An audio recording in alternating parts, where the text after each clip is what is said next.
Welcome friends to another r/NuclearRevenge video. Today we've got a crazy story of revenge against possibly one of the worst fathers ever. But first we have a story of getting back at an awful two-faced manager. I'm equal parts mortified and equal parts relieved to be reliving this rather dramatic time in my life. But my best friend dared me to do it, and I've been chicken enough in my life, so here goes. When I was 25, I'm 29 now, I worked in this really hippie type event planning / marketing company, and I was employed under the design and content marketing extension of the company. And although we were 7, my team was a close-knit group. You know, the sort of team to hang out on Fridays after work and invite each other for kickbacks over the weekend. The team was fun and the atmosphere was vibrant, so naturally I absolutely loved it. I was working as a graphic designer / content creator for the company, so my workload was quite the pile as you would imagine. But it was never something that made me want to puke at the thought of going to work the next day.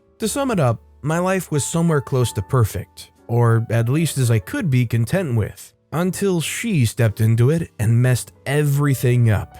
About 8 months after I got employed at the company, my line manager resigned because he got a better offer, and we were all heartbroken. But he had to leave for better opportunities, and we all understood. In fact, at some point, I was looking forward to the new manager because I'd heard that she was a woman, and I was super excited to see how the dynamics of working directly with a female boss would be, considering that our top management and founders were all men. But my expectations were definitely too high, and I didn't realize that until much later. Anyway, let me get back to the gist of the story. A week after B officially left the company, we met the new manager. Let's call her L because she's the world's biggest loser. L got to know everyone pretty quickly, and we would later learn that she devoted so much effort into getting to know us because she wanted to be able to exploit individual weaknesses. L had been working with us for a month, no drama, no worries, and just a ton of questions and criticism. But then came the first quarterly review meeting with her as a manager.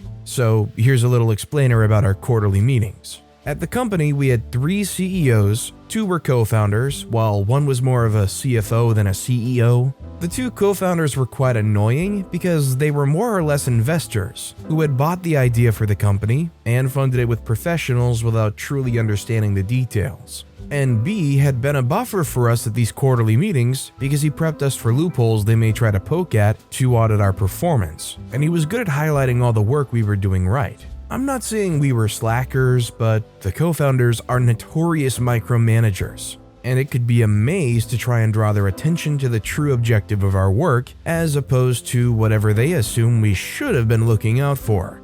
B was the one who could field their 1,000,001 questions and emphasize that our work had met the required standards for the month, as opposed to whatever BS they decided in the moment was to be our focus. And this usually helped our individual reviews at the end of the meeting because the CEOs couldn't find anything to indicate his bad quality. The only reasonable person on the main board was the CEO/CFO guy, and because he was an employee at the end of the day, there wasn't much he could do but roll his eyes and sigh along with us when one of the evil twins, as my team called the co-founders, mentioned something redundant. So anyway, back to L's first blow with the team. We were at the first quarterly meeting with the CEOs, and she must have gotten the gist that the co-founders had money, but didn't get the gist that they had more money than common sense. When they started shooting questions at us about the Thanksgiving and Halloween events and content we were pushing out, one of them actually said that we should try to infuse monochromatic pastel designs into the Thanksgiving bits. Everyone started the usual dance of looking at each other, sighing and subtly rolling eyes, but L, under some misguided impression that they were right, turned to me and said, "That's what I said, isn't it?" I must have looked as confused as I felt, because she started snapping her fingers in front of my face, and I had to ask her to repeat herself. Of course, she didn't take that kindly, and then she went on and on about how she had the idea for pastel Thanksgiving and neutral tone Halloween designs, but that I and the rest of the team had disagreed with her. Never mind that those were the exact ideas that Dumbo number 1 had just spat on the table. Even the CEO/CFO had the wildest look on his face because he knew that the team's performance as a whole hinged on the manager's direction. But she definitely made the co-founders happy. After all, they were used to B's constant defense, and L was positively glowing in their praise. After the CEOs left the meeting, Elle turned to us and said, "Those two are not the brightest bulbs, right guys?" And everyone just stared in total silence. Like, what just actually happened? But she either didn't pick up on the mood of the room, or she just didn't care because, in the next breath, she started the team quarterly meeting and was praising us in the worst way possible. Seriously, I kid you not, she was commending our efforts with the sindest, rude remarks. It felt like a whiplash because the first month hadn't really been intense, and we were halfway through her second month of the company without so much as a complaint. But suddenly it was, "Good job, Stacy, but if you need to replenish your creative juice, just let me know and we can brainstorm better ideas because this isn't all that." 1 hour later and the absurd meeting was over, but the drama had just started. Our monthly performance reviews came in after the quarterly meeting, and while I hadn't thought about it, I wasn't surprised to find a note stating that there was a 15% drop in my performance rating from the previous quarter, alongside a comment about insubordination. It was Elle's remark during the meeting that caused it, and I was certain of it. But I didn't want to be a pot stirrer simply because someone was trying to find their footing within the company. And the next month, my performance review was unaffected, but someone else's was. Actually, 3 people. And because we'd spoken about it in a private group chat, we all knew who was behind it. Elle, the new manager. So the 3 of them did what I wasn't able to do. They went to her and complained about her remarks on their performance reviews, which were point blank false. And she listened to them and told them that it was probably just a misunderstanding. But she knew what she was doing, and by the next morning, all 3 of them had queries from the HR. Elle told the HR that they were questioning her authority unfairly and trying to make her align with the former manager's, B's, ideals. She mentioned how one of them was skipping out on work. He was taking night classes and skipped days for tests, but the mistake he made was telling her, and she said that she thought heavy medication was affecting another's performance. Poor girl has PCOS. Of course, her reasons were BS, but she CC'd the CEO in the email. And because she was practically the teacher's pet at that point, a minimal investigation was demanded and HR had to take action on the query immediately. It ended in the unpaid suspension of the 3 of them for a week. Crap got real fast. There we were, having to pick up the slack for 3 key members of the team and wondering which of us would be the next target for the devious manager. Telling her about our personal lives was the first mistake, but underestimating how devious she could be was the biggest mistake. 2 months after the quarterly meeting that started the whole thing, we had an in-house pitch presentation for the top management in view of one major client that was considering us for a long-term project. I was headlining the pitch because of the nature of the project, and I'd created the pitch deck with input from our marketing and primary content persons. I got up to the projector, did my thing, got approving nods from my team members and the CFO, and surprisingly, the evil twins didn't look like they had a lot to add, or they were probably bored. But when Elle noticed that the co-founders were not throwing endless and meaningless questions, she stood up. And that is the idea I gave the team to work with. Thank you for that presentation. I'll handle any questions. The room was silent. What? I had no words to respond with. I was still in a shocked daze when I took my seat. And in the next minute or so, the co-founders were cheering for Elle and praising her efforts as a great leader for letting me present the pitch. And I was staring a hole in her head, but she was doing everything to ignore me. Until the meeting ended, of course. The evil twins told Elle that she would be joining them to pitch to the client in a few weeks. And she was smiling like a Cheshire cat through it all. My team members all looked at me with pity, but they understood what the implication for challenging her would be. When I got home from work, I ranted to my best friend, and just like she pushed me to talk about this, she pushed me to confront Elle. So I asked for a meeting with Elle. I explained that I understood that she needed time to adjust to the dynamics of the company, but I would appreciate it if she stopped undermining my work and that of the other team members. And she all but laughed in my face. "Sweetheart, I know you feel like you got cheated out of this presentation like your boyfriend cheated on you." I sucked in a breath and steeled my stomach because that was a hard blow, but I knew she wasn't done. "But you need to understand that the more I look good to those idiots at the top, the better for the team. It's just the way things work." And I went back to work, and it continued like that for another 2 months. The team would put in work for something, she would wait to see the evil twins' reaction, and then swoop in to steal the shine or throw someone way under the bus. But when it came to a performance review for my promotion, I knew I couldn't let things go as they were. I needed a great shot for an upward review of my salary, but I knew I couldn't get it if she was still adamant on blocking my progress, and that of the rest of the team. So I spoke to my best friend about it, and she convinced me that the best thing to do was to knock Elle off her game. And I knew I couldn't tell the rest of my team because everyone was trying to protect their positions. Meanwhile, I knew that I was either getting a promotion or getting the heck out of there. My revenge plan was set, and I knew it was only a matter of time. Elle liked sucking up to the CEOs, but she liked trolling them even better. So I waited till the next time we had a meeting with them and approached her after the meeting.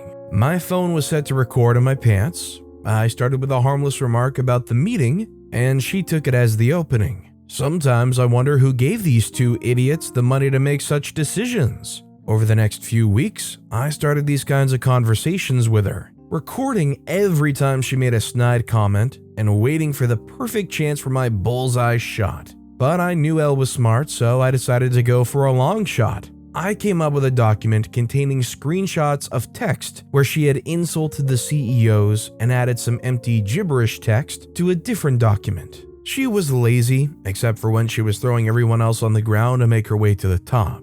So I knew she wouldn't spare a long glance at the document. I waited for her to be in a heated discussion with one of the team members and brought the gibberish doc to her. "Hi Elle, I need this authorized for an update to the milestones on the project." She took a single look at the bold heading, flipped the pages mindlessly, signed and dated the document, and went back to berating the designer she was speaking to. I immediately scanned her signature, placed it on a version of the document without the gibberish text, and sent it off to the CEOs. I attached the audio recordings of her snide remarks and waited for heck to let loose. About 30 minutes later, I heard a repeated "no, no, no, no" from her office. And while my team members peeked their heads out to look at what was going on, I was trying hard not to laugh in my cubicle. By the next day, the CEO stopped by for a quick chat with Elle and the head of HR. When they verified her signature and voice on the recordings, they suspended her indefinitely. I came clean to the team and encouraged them to tell HR about Elle's behavior. Our explanations confirmed their suspicion. Most of them had worked with us while B was around, and they mentioned that the co-founders wouldn't have done anything about her incompetency if it hadn't become clear that she was disrespecting them. But the underdogs won, and she was fired at the end of that week. I didn't get promoted, but I got the satisfaction of watching her pack up her office with security looking over her shoulder the entire time. And all was well in my world once again. Also, I got a job offer at the firm that B moved to, which was the perfect ending to the very dramatic turn of events in my professional life. Do you guys think this story stands as proof that if you're gonna make yourself look super good to the bosses, but you're actually behind their backs, trashing them, trashing the people you work with, etc., that eventually at some point you're going to slip up and it's going to make you pay? Or would you think it's possible for people like this to stick around for a long time, maybe an entire career, doing this awful two-faced stuff? Let me know what you guys think in the comments down below. And by the way, if you're enjoying these stories, make sure to hit those like and subscribe buttons down below so you never miss any of my daily videos. Every video has awesome stories, like our final story of the day, Revenge Against My Scum of the Earth Father. Just one thing before you start reading this, I have no remorse about what I did and how I did it. My only regret is that I waited so long to do it. My mother loved me and I loved her, and we both hated my father, at least for as long as I can remember. But the villain in the story is actually not my dad. I think it's the universe because I can't believe how unfortunate my mother and I were to be related or involved with someone like him. But I'm jumping the gun a bit. Let me take it back a bit. The first time my dad hit me, I was 10 years old and it was my birthday. I know this sounds heavily cinematic, but there's a level of BS that you go through in life that everything else pales in comparison. And I went through 9 rings of this heck. My mother baked a cake. I was so psyched and I had friends over. My baby brother was 4 years old and getting in everyone's way, but it wasn't an issue then. Later, it would be the biggest trigger. Why did I get hit? Well, my dad was sitting in his office drinking his regular bottle of beer, grooming a drinking problem I was too young to recognize. I went in to give him a slice of my birthday cake, but I tripped and the cake splashed on his rug and shoes. Before I could stand up and apologize, he slapped me so hard that I felt my neck snap. I couldn't process what happened, and before I came to, he had locked his office door, and I was standing in the hallway with tears on my face. That's how my mom found me. The next time my dad hit me, I was 13 and he'd lost his job. I had the unfortunate luck, story of my life, to have been the first person to enter the house after he had been fired for inappropriate conduct at work, as I would later find out. And the fact that I was smiling as I locked the door behind myself was too much for him, so he slapped me and dragged my shirt to the room I shared with my 7-year-old brother. He locked me in there for the rest of the day, and it was when my mom got back that she opened the door. You're probably wondering what my mom told me the first time he hit me. Well, it was the same thing she said the second time, and every other time for the next 4 years. Your dad's dealing with things we don't really understand. Just stay out of his way and you'll be alright. So the abuse continued, and I tried my best to stay out of his way and keep my younger brother out of his way. But 2 years later, when I was 15, he hit me and he hit my brother too. What did we do? Well, our baby brother, who was barely 6 months at this time, was crying and he couldn't sleep after a long day of searching for a way to feed the family, which was basically drunk speak for a day of drinking. Anyway, the baby was crying, my younger brother was playing with trucks, and he couldn't stand the noise. So he brought his belt to our room and gave my younger brother 2 whips. He gave me 20 because I dared to pull the trembling 9-year-old away from him.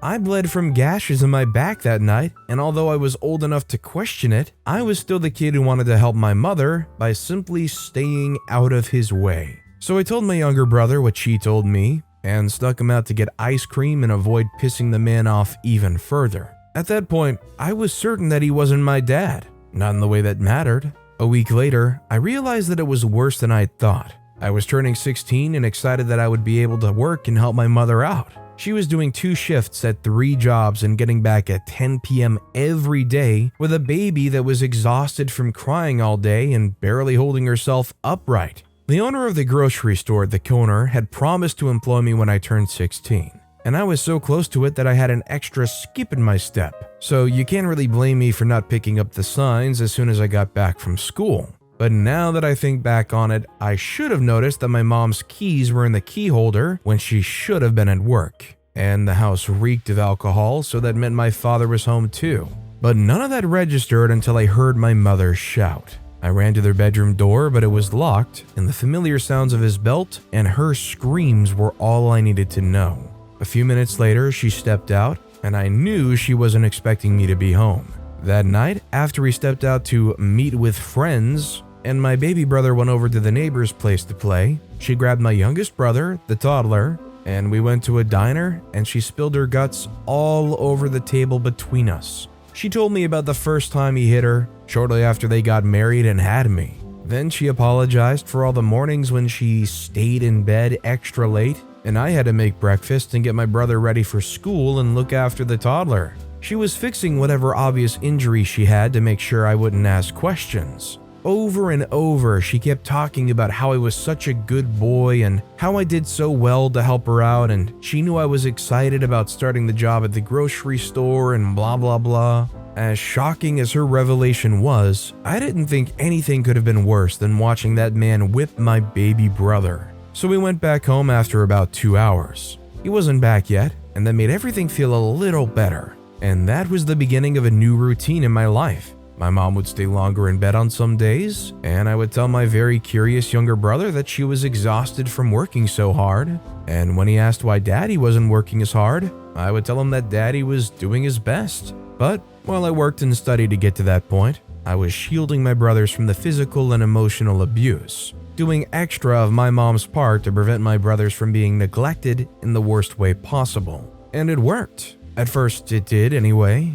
I got promoted at the grocery store, went to community college, and started my own little lawn mowing and landscaping business with just myself, my close friend, and my brother doing the tasks. Well, my brother was more of an assistant than anything, but anywhere was better than having him stay at the house for longer than necessary with the man. But I was living a double life because, as an adult, it became clearer to me that my mom saw me as a crutch, and if she had full access to all I was doing and how much I was making, I would have to fund the man's lifestyle. I apologize if this gets dark, but you must know that this man was the scum that gave birth to all the scum on earth. And I'm really trying not to get into the specifics of what he did so that I don't trigger people with dealing with PTSD about this stuff. When he was employed, the man's drinking made him mean. When he was poor, his drinking made him worse than the devil. And by the time I was 20, I had enough credits to finish college in a year. And my business got an investment offer. One of the old men I frequently helped out cleared a check from his pension and wanted to help me. But I knew scaling wouldn't be easy if we were still living with the man. But for the first time, fate was in my favor. 7 years after he lost his job and failed at everything relating to a productive life, my alcoholic father finally completed the cycle of deadbeat dadness. He up and left, but he took everything with him. Literally. I got a call right after one of my finals, and it was my 14-year-old brother calling to tell me that he couldn't find our 5-year-old brother. I was making enough to help mom with the younger kids, but she still held down multiple jobs so she could handle all the house-related things and not cause suspicion from the man. So our 5-year-old brother had a simple rule. If he was left alone at home, he was to lock the door and not open it for anyone till he heard any of our voices. And he was a pretty obedient kid, so I knew something was off right off the bat. I told my younger brother to call the cops, but also check the back of the house, in case the kid had wandered off due to boredom. I raced home and found my younger brother in tears. Long story short, the man had cleared out the house, save for a few of our clothing and documents, but everything else was gone. By the time my mom got home, it was no longer an assumption but a fact. He had robbed us and skipped town. The cops were naturally furious at my mom and threatened to call CPS, but I intervened and said that I was responsible for the missing kid, because she had informed me about her schedule and I promised to look after him. I didn't see any reason why my mom should have to deal with losing most of her items and having to be separated from her children, which is exactly what would have happened if the cops knew the full details. Later that night, as we huddled in front of the house, after hours of searching for my youngest brother, the kid turned up at the house. He had run out of the house when the man came and started screaming for some men to take everything, and he was scared that they were going to take him. So he hid in our neighbor's garage, but slept off and was only found when our neighbor was trying to park his car. That was one crisis averted, and I saw the man's theft as a blessing in disguise. I could focus on rebuilding our lives, and I was determined enough to achieve it, and I did. I got the first investment and more kept rolling in, and my life went on an upward rise from there. My mother died about 2 years after the man stole all our possessions. She was hit by a drunk driver and didn't survive. So I became the legal guardian of my brothers, and I moved them out of the house with haunted memories. Anyway, to the revenge bit. I turned 30 earlier this year, and I currently employ 20 young people with similar backgrounds at my landscaping company. My life's pretty good right now, but it got even better when I was on an out-of-state trip a few months ago to meet a client, and I saw the man cuddling up to a pile of trash near the outskirts of the state I was visiting. He was almost unrecognizable, but you don't really forget an abuser's face, so I had no issues identifying him. And aside from my first thought of trash remaining trash, I knew he had to pay for what he did to my entire life and to the people I loved. But I didn't want to get tied up in anything unnecessarily criminal. I have 2 young men that I'm responsible for, so I called up an old client that was so insufferable, even female staff members refused to work with her. I told her a situation with a bum that needed some work, but wouldn't mind no pay as long as he got some food. But I knew she was truly a vile person who always tried to convince my staff to accept less pay than they deserve. So it felt only right that the man should work tirelessly for someone so ruthless. I got one of my close friends to approach him. I couldn't risk getting recognized and offer him the job. An alcoholic with no job, family, house, or possessions? Of course he jumped at the opportunity. And every day I intentionally drove by my former client's house. The look of utter dejection on his face filled with a dark urge in my mind. I was getting ready to leave him to whatever treatment she gave him, but then, like a nasty rash, he wouldn't leave my existence. He fell ill and slumped because she had him do some work on her second floor windows while it was raining, and of course, she didn't want to be responsible for him. She threatened to report him to the cops, but I didn't want him to get charged with a misdemeanor and end up without any actual suffering, so I told her to drop him off at an elite hospital, and that it would be best if she mentioned that he was a stranger she picked up on the road and left no personal information behind, except my number in place of hers, just so I could confirm that he was admitted to the hospital. To be honest, this rant/spill/recap has spent a long time in my drafts, but I finally got word from the hospital last week. AKA, they called to inform me that the initial tests showed a possible tumor, and they wanted to confirm my contact information, to which I promptly denied with a strong, wrong number. So it felt like the time was right to clear this off my mind and clear him off my life. He'll be coherent in a few days, maybe, and be able to tell him his personal information, or whatever remains alcohol hasn't soaked up, and I would be none the wiser while he gets caught up in an endless string of debts. I know they say revenge is best served cold, but I didn't expect that a literal cold from the rain would help me. He hurt my loved ones, and now he's going to drown in a sea of debt. Or whatever, to be honest. I lost all feeling for him when I lost my mother, and I just want to build my business and help my brothers enjoy a life I couldn't. This overall did culminate in a really good revenge, but in a way, it's almost a disappointing commentary on the US healthcare system. At least I'm assuming this took place in the US. Like the fact that this guy got sick, ended up in the hospital, and ended up having a tumor being the reason that this guy's going to end up with an endless string of debts because he's homeless, is really, when you take a step back, just a disappointing realization of the American healthcare system in general.